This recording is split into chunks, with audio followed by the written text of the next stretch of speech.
You ever have one of those days where you've been at school all day, you missed the train on the way home, and then missed the bus after that, and you just want to come inside and browse the internet for a little while, take your mind off things? Sit down, open up your social media after a long day, and this is what you have to see.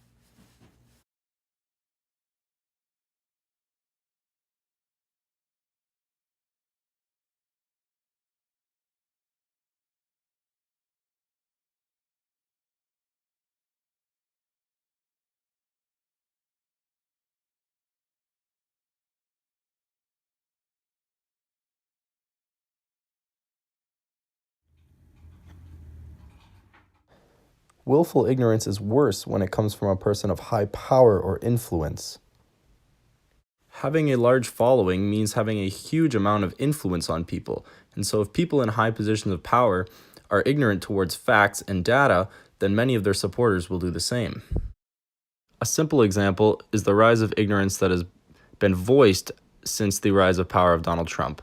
A man who speaks ignorantly has encouraged ignorance from his supporters. So what is ignorance? Is an adjective that describes a person in the state of being unaware. Individuals who are unaware of important information or facts, or can describe individuals who deliberately ignore or disregard important information or facts. For me, the latter part of this definition is really what is my pet peeve, as people deliberately ignore information or facts presented to them just because it is contrary to their beliefs or ideologies. This may describe someone who rejects valid but contrary information, neither realizing its importance nor understanding it. This is important today because it allows many people to overlook and push aside many important issues such as climate change, migration, or even the idea of the earth being round based on simple opinions. It allows an environment where opinions mean more than fact a lot of the time. So, if we wanted to tackle the issue of ignorance from a legal perspective and an international one itself, how do we go about that? I think we would start by looking at the general legal principle of ignoranta juris non excutat, which in Latin translates roughly to ignorance of the law excuses no one, meaning that if you're going to be ignorant and that is going to affect somebody's legal rights, then that will not stand up in a court of law. Ignorance towards violation of the law does not excuse violating that law whatsoever. On top of that, you could argue that Article 19 of the International Covenant on Human Rights says that everybody has the right to freedom of expression, but that comes with certain limitations. Those limitations include violations of public safety as well as national security, and you could argue that ignorance does violate both of those principles. Firstly, we can look at how ignorance violates national security. So for many countries, the effects of climate change can have a huge effect on national security. Ignoring the potential dangerous threats of rising sea levels, as well as increased temperatures and how they can affect certain countries, is definitely a violation of our national security. Another exception allowing for the restriction of freedom of expression rights in the International Covenant of Human Rights is for public order.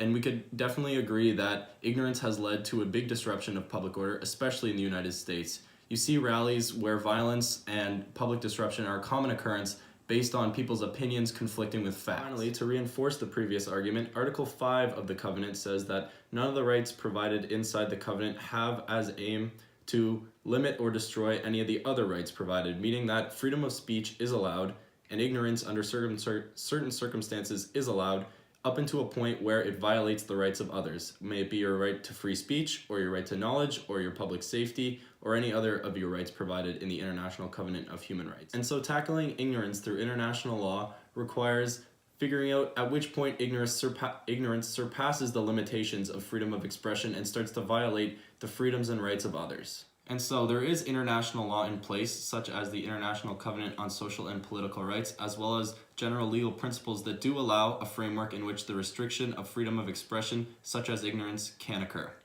Thank you for listening.